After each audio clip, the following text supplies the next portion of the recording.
चलिए, जय हिंद आप सभी लोगों को। देखिए, आज आप लोग को समझना है जनक के बारे में, ठीक है। देखिए, बहुत सारे दिनों से जो है ना लाइव क्लासेस नहीं हो पाया था, मतलब क्लास रिकॉर्ड नहीं कर पा रहे थे। सोचरा ये चूहा जो है ना मेरा माइकवा का तार काट दिया था, ठीक है। वहाँ पे जो वायर होता है, ये जैसे वायर है, पूरा स्रोतर वहाँ तक लगा रहता है, जो कैमरा में लगा हुआ रहता है, तो वही तार बीच से काट दिया था। तो अब इसको रिटर्निंग किए, मतलब जितना ये पूरा महंगा आता है ये सब, और ये इधर मिलता भी नहीं है, रांची से मंगाना पड़ता है। तो वहाँ इसको फिर ट्रांसफ़र किए, फिर दोबारा माइक देने में तो लगभग 15-16 दिन का टाइम इसमें लग गया। और एक्स्ट्रा माइक भी नहीं रखते हैं, ओनली फॉर वन माइक है, तो इसी से काम हम लोग करते हैं। तो ये आने जाने में थोड़ा सा वक्त लग जाता है, रांची थोड़ा दूर हो जाता है। हम लोग कहाँ है, बिहार में। माइक मंगाना पड़ता है रांची से, जो कि झारखंड का राजधानी है रांची, वहाँ से माइक मंगाना पड़ता है। तो यहाँ से जाने आने में ट्रांसपोर्ट का तो थोड़ा सा बढ़ जाता है और लंबा समय लग गया, ठीक है। लेकिन आज से ये वादा रहा कि हर दिन आप लोग को लाइव क्लासेस में मिलेंगे, ठीक है। मेरा वादा है। और रिकॉर्डेड, खास करके रिकॉर्डेड ही हो पाता है, क्योंकि हम लोगों को क्लासेस इतना देर हो जाता है ना। ऑफलाइन क्लास लगभग 10 से 10 घंटा, 9 से 10 घंटा रोज़ क्लास लेना पड़ता है, तो इसी लेकर के थोड़ा सा टाइम नहीं बच पाता है, जिससे हम लाइव, जिस टाइम हम लाइव देंगे उस टाइम हमको क्लास रहता है। तो आप बताइए, उधर ट्यूशन कोचिंग ढेर सारा इधर उधर हो जाता है, तो वहाँ पे पढ़ाना पड़ जाता है, इसीलिए लाइव का टाइम ही नहीं मिल पाता है, ठीक है। चलिए, कोई बात नहीं। यदि लंबा समय से नहीं आया है तो आप लोगों के लिए जो है एक खूबसूरत शायरी लिख कर के आए हैं। चलिए देखिए क्या है। कहा है, जब टूटने लगे हौसला तो बस ये याद रखना, जब टूटने लगे हौसला तो बस ये याद रखना, बिना मेहनत के हासिल तक तो ताज नहीं होते, बिना मेहनत के हासिल तक तो ताज नहीं होता। ढूंढ लेना अंधेरा में ही मंजिल अपनी, जब टूटने लगे हौसला तो बस ये याद रखना, बिना मेहनत के हौसला तक तो ताज नहीं होते। ढूंढ लेना अंधेरे में ही मंजिल अपनी दोस्तों, क्योंकि जुगनू कभी रोशनी के मोहताज नहीं होते। समझ गए ना। तो कभी भी मेहनत से नहीं भागना चाहिए, मेहनत हमेशा करता रहना चाहिए। चाहे कितना भी गिर गए कोई दिक्कत नहीं, फिर खड़ा करने का हिम्मत रहना चाहिए यहाँ पे। समझ आ गया ना। पढ़ाई लिखाई वो ताकत है जो कभी भी आपको नीचे नहीं गिरने देगा, इस लेवल पे जा कर के छोड़ेगा कि हमेशा आप मेहनत कर सकते हैं। समझ आ गया।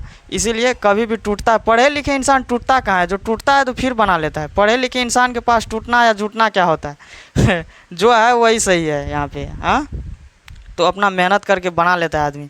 चलिए, आज हम लोग समझते हैं बेसिक के बारे में, जो कि जनक समझना कि हर विषय का कोई न कोई पिता है, या जिसको हम जनक बोलते हैं कोई न कोई जनक है, उस चीज़ के बारे में आज हम लोग समझते हैं। चलिए, समझने से पहले हम चश्मा लगा लेते हैं, कैसा लग रहा है हाँ, ठीक है ना। तो समझ गए। ये कोई इधर ये वैसे लगा लेते हैं, ठीक ठाक लगता है, बाइक उक पे चढ़ने के लिए सही रहता है ये। चलिए, आज समझते हैं जनक के बारे में। समझ आ गया। चलिए देखते हैं। अरे हमको ये सब अच्छा नहीं लगता, हटाओ।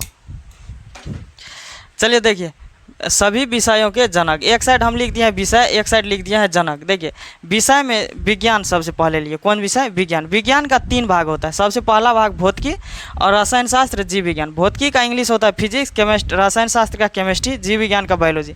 3 को विषय आता है विज्ञान के अंदर में। पहला फिजिक्स, दूसरा केमिस्ट्री, तीसरा बायोलॉजी। और फिजिक्स का जो जनक है अल्बर्ट आइंस्टीन है। कौन है? फिजिक्स का जनक अल्बर्ट आइंस्टीन है, जो आप लोग को स्क्रीन पे दिखाई दे रहा होगा कोना पे। देखिए, अल्बर्ट आइंस्टीन बेचारा कितना बाल उल पक गया है, कितना नॉर्मल मिजाज का है, कितना ठंडा सा लग रहा है। आराम से इस सबको कभी भी इमेज आपको मिल जाएगा ना, तो बहुत ये ठंडा दिमाग का रहता है। कभी इसका जीवनी के बारे में समझाएंगे पूरा डिटेल से। बहुत ही अच्छे व्यक्ति हैं, सभ्य व्यक्ति थे, और इन्होंने जो है फिजिक्स के बहुत सारे ऐसे टॉपिक को रिसर्च करके अपना एक फिजिक्स का निर्माण किया था, ठीक है। और ये सब देखिए कितना खुश मिजाज लग रहे हैं आपको, कितना शांति से। पढ़े लिखे लोग हमेशा शांत रहते हैं, याद रखना। पढ़ाई लिखाई करके देखिए, कभी भी बोला जाता है ना कि बहुत ज़्यादा आप पढ़ लिए या कम पढ़े लिखे हैं, तो ये मायने नहीं रखता है कि आपकी बिहेवियर कैसा है, ठीक है। कम पढ़े लिखे लोग भी कभी कभी आपके बगल में आके बैठेगा ना, तो पता चलेगा कितना अच्छा पढ़ा लिखा है। कभी कभी बहुत पढ़ लिख करके आएगा, उसको सिस्टम नहीं सीखा हुआ, सिस्टम से बात करना नहीं सीखा हुआ, आपको लगेगा सोच रहा है इससे अच्छा तो मूर्ख है। इसलिए पढ़ाई लिखाई कम हो सही चलता है, लेकिन आपका बिहेवियर और शिष्टाचार आपका दमदार होना चाहिए। यहाँ उसी से तो दुनिया चलता है। पढ़ लिख करके सबको जॉब नहीं लग सकता, लेकिन आप अपना संस्कार को कभी नहीं भूलिए। आपके अपने संस्कार रहना चाहिए यहाँ पे, ठीक है। इसलिए पढ़ाई लिखाई कम हो या ज़्यादा मैटर नहीं करता, बस आपका संस्कार बरकरार रहना चाहिए यहाँ पे। चलिए अगला देखिए, फिजिक्स का अल्बर्ट आइंस्टीन को देख लिए, समझ गए। रसायन शास्त्र का देखिए, रसायन शास्त्र का जनक होता है लेवोजियर। कौन है? लेवोजियर साहब है रसायन शास्त्र का। अगला है बायोलॉजी। देखिए बायोलॉजी को दो भागों में बांटा गया है। बायोलॉजी का दो भाग है। सबसे पहला है बोटनी, अगला है जूलॉजी। पहला है बोटनी, अगला है जूलॉजी, ठीक है। तो बोटनी का हिंदी होता है वनस्पति विज्ञान और जूलॉजी का हिंदी होता है जंतु विज्ञान। तो जीव विज्ञान जो बायोलॉजी होता है तो उसका भी जनक अरस्तु है, ठीक है। बायोलॉजी का भी जनक अरस्तु और जूलॉजी का भी जनक अरस्तु है, जिनका हम जंतु विज्ञान कहते हैं। जूलॉजी का हिंदी होता है जंतु विज्ञान, इसका भी जनक अरस्तु है। अगला होता है बोटनी, मतलब दो भाग, बायोलॉजी के दो भाग, पहला जूलॉजी और बोटनी। तो जूलॉजी का भी जनक अरस्तु और बायोलॉजियों का जनक अरस्तु, और बोटनी का जनक हो जाता है थियोफ्रेस्टस। ये अलग भाग हो जाता है थोड़ा हालांकि बोटनी बहुत ही कम है बायोलॉजी का, ठीक है, बहुत ही कम भाग है बोटनी का। तो बोटनी का जनक हो जाता है थियोफ्रेस्टस। अगला है देखिए सोशल का विषय आप लोगों का। सोशल में 3-4 विषय आता है। सोशल में सबसे पहला मान लीजिए इतिहास है। कौन सा है? इतिहास। इतिहास आप लोग पढ़े होंगे। देखिए बहुत लोगों को जनक के बारे में नहीं पता होता है। तो इतिहास का जनक है हेरोडोटस। देखिए हेरोडोटस का अभी आप देख लीजिए कितना ये लगता है पत्थर पे बनाया गया है। पहले तो अभी ना कैमरा आ गया है तो आप लोग खींच लेते हैं, किसी का भी फोटो, किसी का थूथूर का खींच लेते हैं ऐसे, हाँ ऐसे करके खींचते रहते हैं। अब पहले ज़माने में तो ये सब था ही नहीं। पहले ज़माने में क्या था, किसी भी जैसे कोई अच्छे लोग थे जो मतलब बड़े काम कर जाते थे, उसके पत्थर पे उसका मूर्ति बनाया जाता था छेनी हथौड़ी से ठोक करके। देखिए अभी हेरोडोटस आपको कैसे लग रहा है, पूरा पत्थर पे ये बनाया गया। पहले के ज़माने में ऐसा चलता था। अब तो कैमरा लेकर के दह खींच ले तुरंत हो जाता है, लेकिन पहले ये सब सिस्टम था ही नहीं। तो हेरोडोटस का आप लोग देखिए कितना सभ्य व्यक्ति है और कितना मतलब पत्थर पे बनाया गया है और रियल चेहरा है ये, इस टाइप से बनाया जाता है यहाँ पे, समझ आ गया। तो ये सब पुरानी बातें हैं, पुराने लोग हैं। ये सब का जन्म हेरोडोटस और पूरा आज 484 ईसा पूर्व का, ईसा पूर्व जब चल रहा था तबे का आदमी है ये, ठीक है। तब से इस सब को लोग पढ़ रहा है। तो ये इस टाइप का पहले मतलब उतना व्यवस्था नहीं था तो लोग किसी भी तरह से कर देता था, ठीक है। अगला है अर्थशास्त्र। अर्थशास्त्र का जनक है एडम स्मिथ। कौन है? एडम स्मिथ है। अर्थशास्त्र का जनक कौन है? Adam Smith. अगला है भूगोल। भूगोल का है एरोटोस्थनीज। एरोटोस्थनीज ये सब को याद रखिए, जनक के बारे में याद रहना चाहिए। देखिए सभी विषय सभी के जनक याद रहना चाहिए। इसका जनक एरोटोस्थनीज है। अगला है हिंदू। हिंदी आप लोग पढ़ते होंगे। इसका जनक कहा जाता है हरिश्चंद्र को। भारतेंदु हरिश्चंद्र। हरिश्चंद्र के नाम तो सुना ही होगा आप लोग, हरिश्चंद्र को बोला जाता है, ठीक है, याद कर लीजिएगा सबको। अगला है इंग्लिश।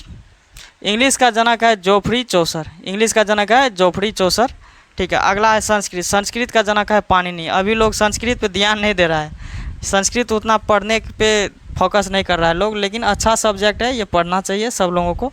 संस्कृत पाणिनि, इसका जनक है पाणिनि। कौन है जनक? पाणिनि। ये अच्छा सब्जेक्ट है, लोगों की इस पर ध्यान देना चाहिए। हालांकि संस्कृत धीरे धीरे लोग जो है पढ़ाई छोड़ते जा रहा है, ज़्यादातर मैथ साइंस और सोशल पे भाग रहा है, क्योंकि सभी का सभी जॉब इसी पे टिका हुआ है। मैक्सिमम जॉब ये 3। एगो गणित किधर गया? गणित का नहीं लिखे थे क्या? गणित का भी लिख लीजिए, इसका छोड़ दिए। गणित का होता है आर्किमिडीज। आर्किमिडीज गणित का जनक आर्किमिडीज को बोला जाता है, ये छूट गया था, ठीक है। ये भी लिख लीजिए, गणित का जनक होता है आर्किमिडीज। समझ में आ गया यहाँ तक? गणित का जनक आर्किमिडीज। आप लोग याद रखिएगा। फिजिक्स का अल्बर्ट आइंस्टीन, रसायन शास्त्र का लेवोजियर, बायोलॉजी का अरस्तु, बोटनी का थियोफ्रेस्टस, इतिहास का हेरोडोटस, अर्थशास्त्र का एडमी स्मिथ, भूगोल का एरोटोस्थनीज, हिंदी का भारतेंदु हरिश्चंद्र। हरिश्चंद्र याद रखिएगा। इंग्लिश का जोफ्री चौसर, संस्कृत का पाणिनि, गणित का आर्किमिडीज। इतना याद रखिएगा आप लोग। चलिए तब तक अब हम सब मिलेंगे नेक्स्ट वीडियो में, तब तक के लिए जय हिंद।